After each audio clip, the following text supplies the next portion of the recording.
NBA player in his prime getting Harden, KD together, and Kyrie Irving, depending on what happens there. But just your initial reaction, Key. Well, last night was the first time that we heard James Harden officially say, I've done enough in Houston. I've given you everything. It's time for me to move. There's been somewhat speculation and cryptic tweets and Instagrams and things of that nature in his behavior. So, as I've always said, Dan, in professional sports, when an athlete says... Yeah, you said this before the show. When an athlete says, I want out, you moving. Because you're going to devalue as he stays there and you try to force him to play, that value goes like this. And they got smart. Raphael Stone, the general manager, he got smart and was able to say, you know what, it's time to move. It's time to move him. I want you to educate us a little bit. My only hope is that during the jump, when the jump is happening over the next week or two, that Shefty drops the bomb that Deshaun Watson also has been traded from Houston. Sorry, City of Houston. Yeah. But that's just my hope for Deshaun Watson. I said to you when this happened, like, man, is James Harden a head case or something like that? Because what's going on this year? And you tell me what everything is calculated, right? I mean, it's all calculated. It's the same situation that Kyle McNair and Jack Easterby decision to not talk to Deshaun. Their decision in Houston was not to consult Russell Westbrook as well as Harden on the general manager move or the head coach. They just ignored the situation. And then at that point, it was like, you know what? Think about this for a minute. He turned down 2 years, $100 million of guaranteed money to get out. Right. So does that sound like a guy that wants to be in Houston? It does not. Once again, you see the breaking news here right now on ESPN. According to Adrian Wojnarowski and Ramona Shelburne, the Nets acquiring James Harden from the Rockets. This is interesting, guys. According to Ramona Shelburne and Woj, Brooklyn sends 3 unprotected first-round picks, 2022, 2024, and 2026 in the deal, plus pick swaps in 21, 23, 25, and 27. The Rockets get Cleveland's 2022 first-round pick via the Bucks. Just a huge haul either way. They could have it. Right. Look, Houston valued that asset. They held on to it as long as they could. And they got something out of it. They're getting some future picks. Now, wherever those picks land, who knows what they could turn out to be. So, I have a question, though, because you just said 2 minutes ago that when a superstar makes it very clear that I want out, you have no other choice but to move him.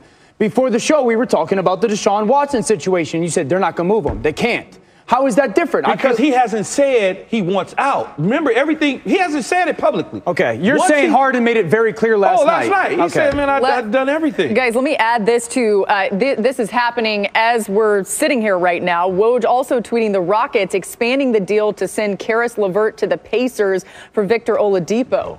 Yeah. So that's another addition. Yes. Yeah, and I think that's what you got to look at in this situation is James Harden made a decision last night to come public, and once it became public, Dan, it's time to go. I got you. If in fact Deshaun Watson makes a decision, just think about it.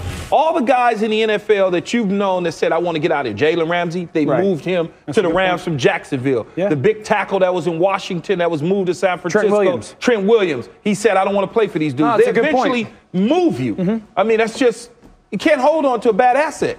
All right, as we continue to talk about this, let's bring in Marcus Spears for his reaction.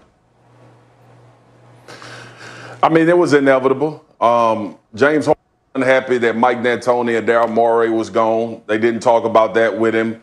Obviously, I feel bad for Silas, the coach, Silas Jr., Paul Silas Jr. that came in. They very excited about him.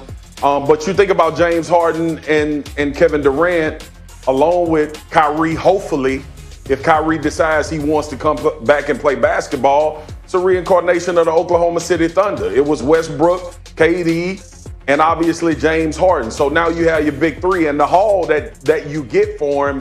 Look, the NBA now is about leveraging for superstars. It's not about the future. It ain't about how many draft picks you can have. It's not like football where usually in the NBA you don't hit on late round draft picks. You know the guys that's going to immediately be good, and it's going to take a while for development for guys later. If you telling me I can put James Harden, Kevin Durant, Kyrie Irving, with the caveat, if he's going to have his mind right and come back and play basketball, that obviously catapults the Brooklyn Nets into being a championship team. They should be the best team in the East now.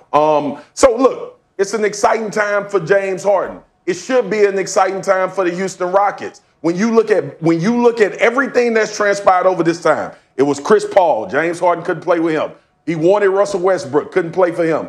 Was in Houston. Houston laid everything at the feet of James Harden, was like, what can we do for you? Tillman Fertitta, the owner, was on First Take with us about a year ago talking about how bad he wanted to win a championship, and that the centerpiece was going to be James Harden. How things change, how the mighty fall. So, look, the Houston Rockets are better off for it. Obviously, James Harden is in the position he wants to be. It was between Brooklyn and Philadelphia. Now you got your big three in Brooklyn. There is no reason for the Brooklyn Nets not to be in the conversation to win an NBA championship and be the kings of the East. So everybody wants their hands. Everybody should be happy. Listen to Marcus doing his big perk impersonation. There we go. He forgot about that team out west talking about a championship. You better keep it to the East. Don't say that in front of Key. Man, I'm talking about the East, man. Good. Make it clear then, buddy. More on the NBA a little bit later. We're going to get back to the NFL here on NFL Live.